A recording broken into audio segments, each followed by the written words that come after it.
He's been lurking in the shadows, licking his wounds. But today, Darth Vader is back.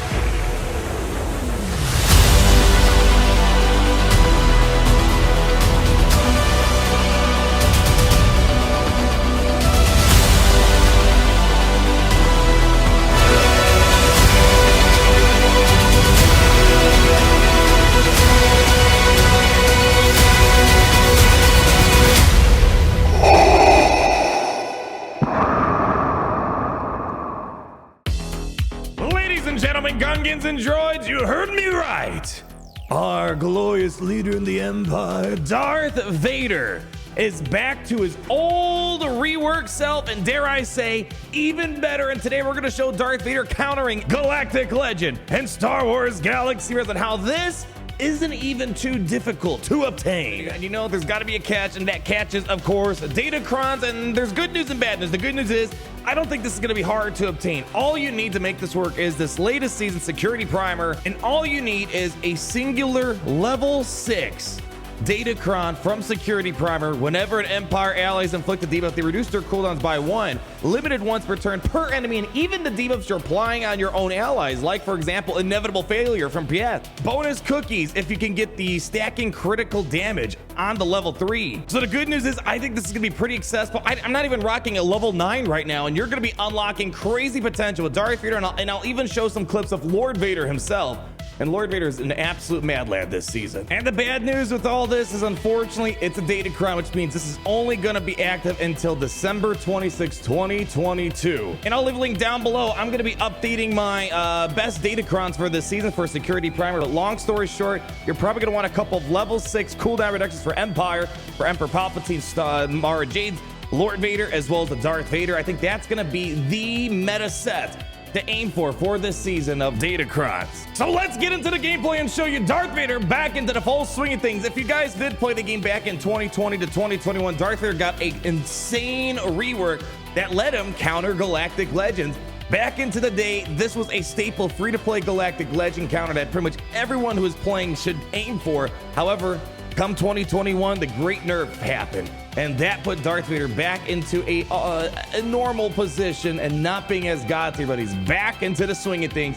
And it's easier now than ever before, because with this Datacron, once Vader goes into Merciless Massacre, he just needs to constantly use his Force Crush over and over and over again, perpetually creating an endless loop of reducing his cooldowns, using Force Crush, and constantly transitioning back into Merciless Massacre, leading him to two-manning a Supreme Leader Kylo Ren team, beating a raid team, beating Jedi Master Luke, beating Sith Eternal, and Jedi Master Kenobi is a little bit trickier, but you can see there is a loop there to be had. First battle I want to show you guys is Darth Vader up against Supreme Leader Kylo Ren. By far the easiest Darth Vader cheese that you can pull out of this. You only need 2 characters, a pre-taunting tank, likely Short Trooper, and Darth Vader. Supreme Leader Kylo Ren's gonna buff the spell, the pre-taunting tank.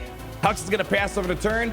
Supreme Leader Kylo Ren's gonna do the AoE, and due to this Datacron season being heavy evasion, you're probably gonna even dodge. All you gotta do, get that Merciless Massacre going and keep using Force Crush. I do advise trying to get ability block during your little trip around town on Sith Trooper, so just in case you accidentally kill off a First Order member too early, he's not gonna cleanse. But as you go around doing Force Crushes, feel free to call away any characters to your desire once you're starting to get insane stacks of damage over time through all those perpetual Force Crushes. And remember, if you're opting for the Darth Vader lead, inspiring through fear is granting him extra offense.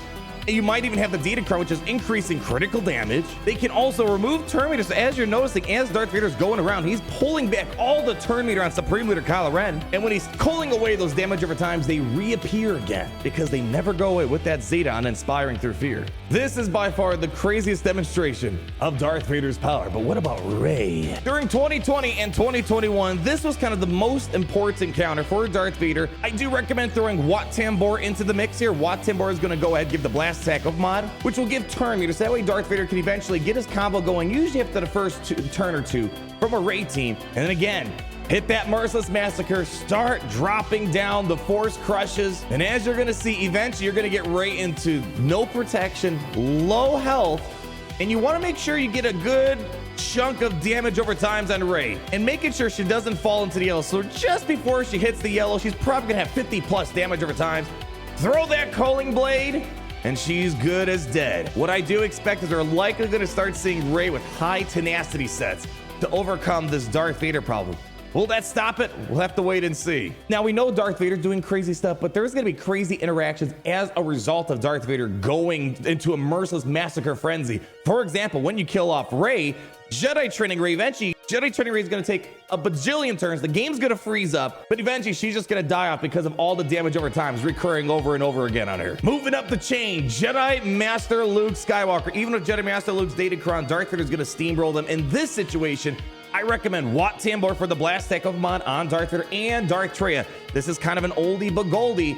Back in the day, Darth Vader was a counter to Master Luke that used this exact composition. One, Darth Vader cannot lose Terminator. When Master Luke does F-Flix, he can't pull back Terminator, and instead he's gonna get Terminator through Wat Tambor, and Traya's there to cleanse the ability blocks, and the same deal.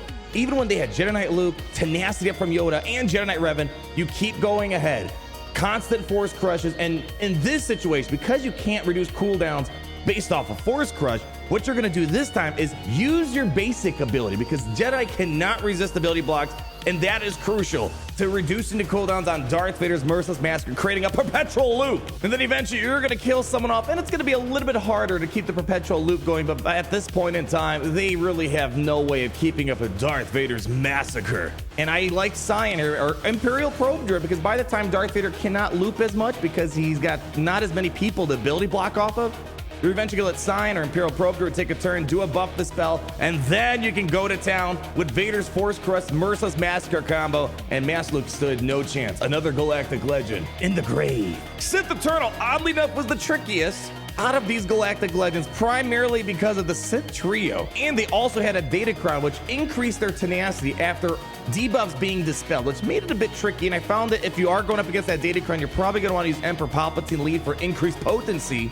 But even when there wasn't a Datacron, we can kill off Sith Eternal, no problem. Way too many debuffs. But the problem is, because we're critically hitting and doing all these debuff shenanigans on the Sith trio, Nihilus is getting incredibly durable, because every time you're applying debuffs to the Sith trio, he's increasing his durability and his health. Traya, this is the biggest problem. At some point, you're probably going to have to hit Traya, and she's going to counterattack for like 1,000,000 damage, killing off Darth Vader. So although we could kill off Sith Eternal here, you got to play around with the Sith Triumvirate a little bit more, and watch out for Traya, especially with that counterattack. This is going to be more of the theoretical part of the video, but this is going to be addressing the 3rd gen Galactic Legends, Master Kenobi and Lord Vader, inside a squad arena.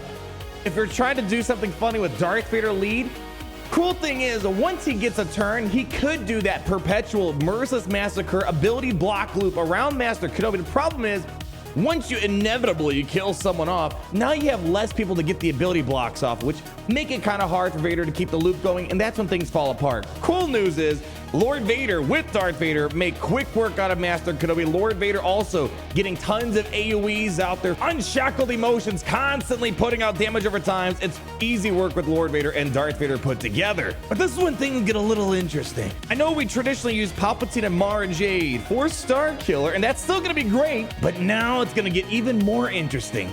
Because Darth Vader, since he's taking tons of turns, he's gonna keep using his basics, Force Crushes, Perpetual Loop. We can't test this out on Squadron because you need the Grand Arena Omicron, but he can keep calling Star Killer for the assist when he's doing his Perpetual Loop, because every time a Sith is using a basic with Star Killer's coming in for the assist, charging up to his ultimate to pull down the Star Destroyer. And we were able to almost beat a Lord Vader in Squad Arena by doing this. However, we couldn't really see Star Killer doing it because the Omicrons weren't turned on, and as well as the variety of other bonuses that come with the Star Killer Omicrons. Point being is, Darth Vader is now competing again in Galactic Legends, and we can't even test the full thing out because I don't even have the level 9 Datacron on the guy. And if you take a look at my spreadsheet for Darth Vader, if you are going to pursue a level 9, which isn't needed to make this trick work, you just need the level 6 cooldown reductions.